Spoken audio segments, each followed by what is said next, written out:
The early stages of production on the film Toy Story were a complete nightmare. The production was in a sort of development hell until the infamous Black Friday incident. Disney harassed the then new animation studio Pixar constantly. They were to produce and release the film, and they wanted results as quickly as possible.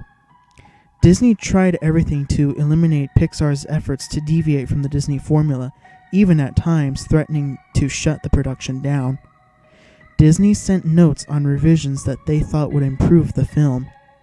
They insisted through their notes, which all read, "Edge. The film needs more edge." The people working on the film at the time struggled so hard to maintain all of Disney's notes and demands. Once a week, they were required to fly across the country to the Disney offices to present them with progress. Every time, they were met with the same response. Edge. The film needs more edge.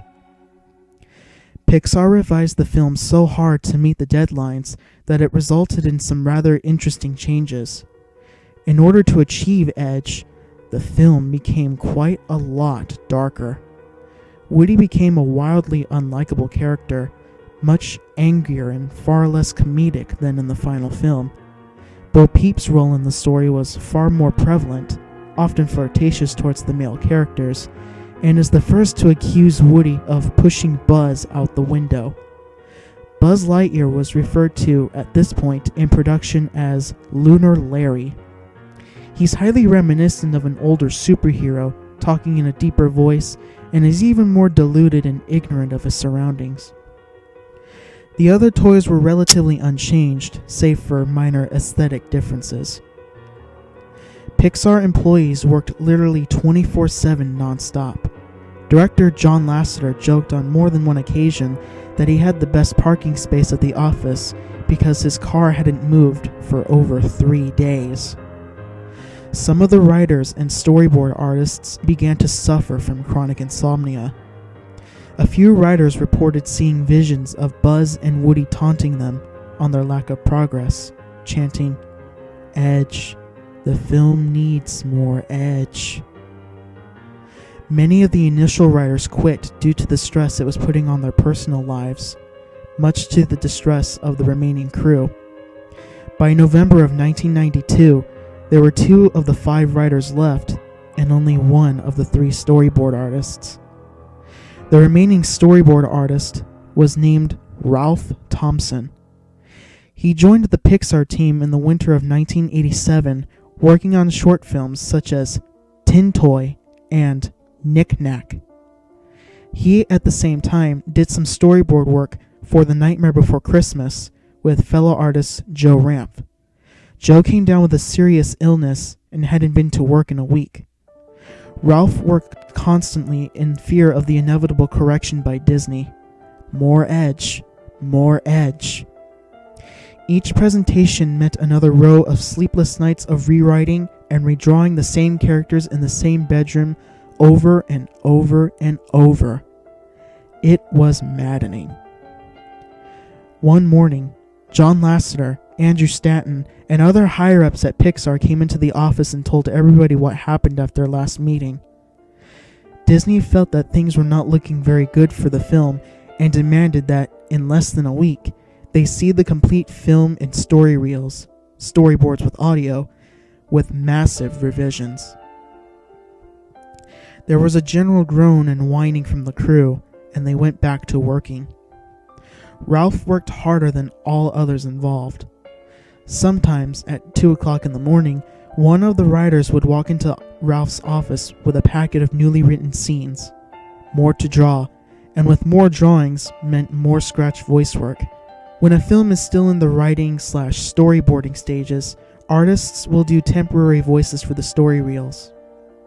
He had Disney's vague instructions racing through his mind. More edge, edgier, more. We want results, people, edgier. This is a business. Faster. More edge. Move on already. He thought to himself this exactly.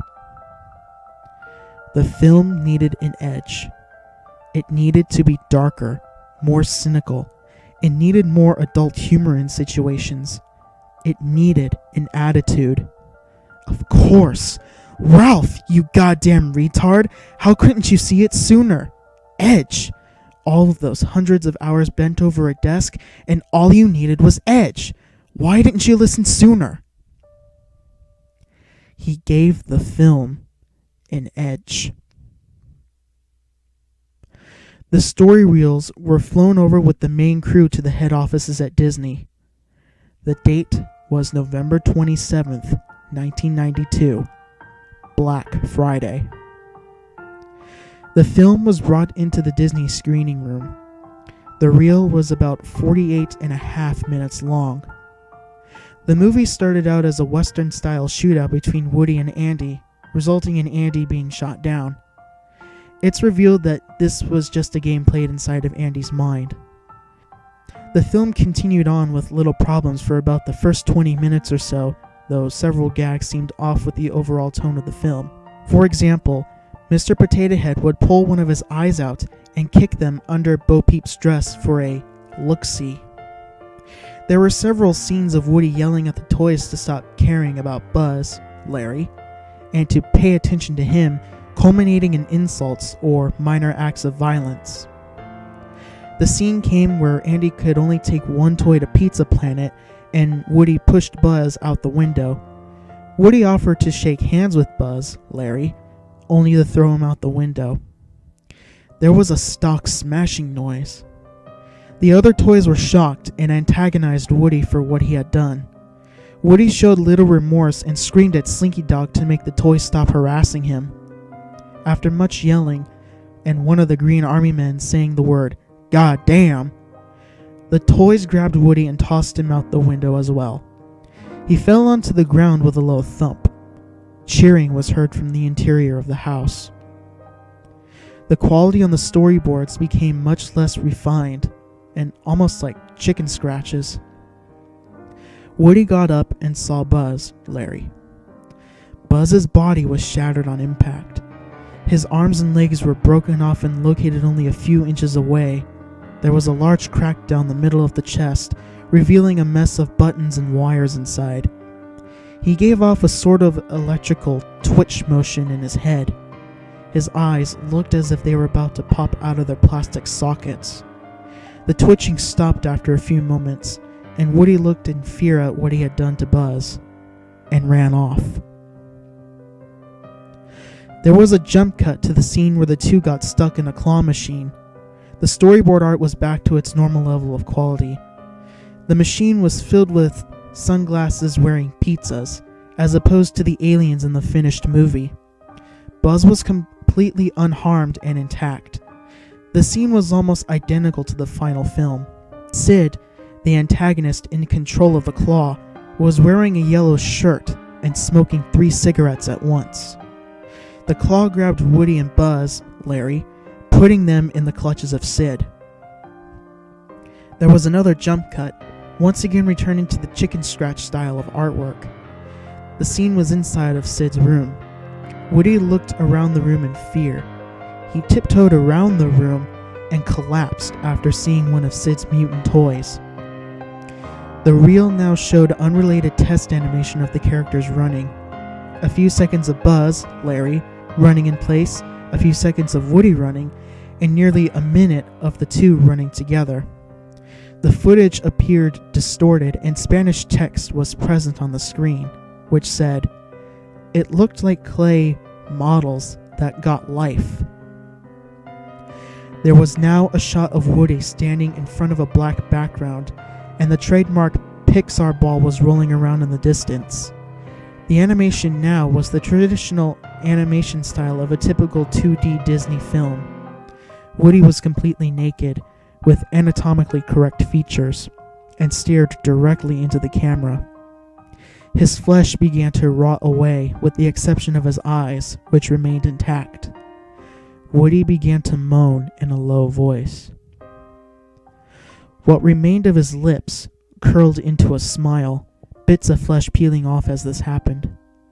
He lifted up his decomposing arm manually and waved into the camera.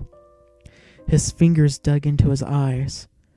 Dark blood oozes out of their sockets. Woody began to scream and growl. "Don't you want it? Don't you want it? Don't you love it?" He digs so deep as to rip the entire top half of his head off. Woody gave a sigh of relief and began eating the flesh off of the skull before tossing it aside. He wrote the word Edge on the screen with his rotting fingertips.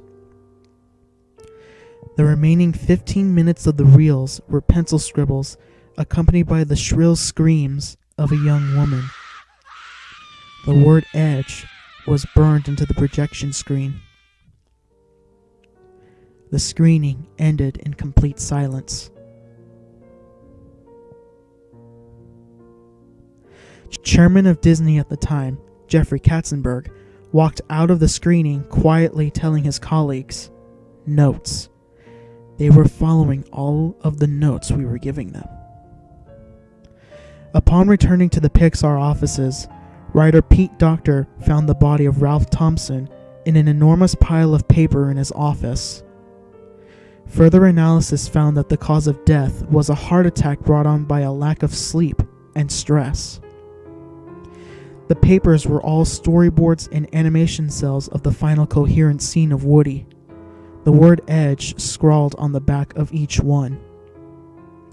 After the Black Friday screening, Disney was far less involved with the film.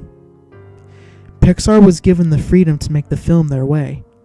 The film went on to be a huge success, both critically and financially. The Black Friday incident still remains very much a mystery.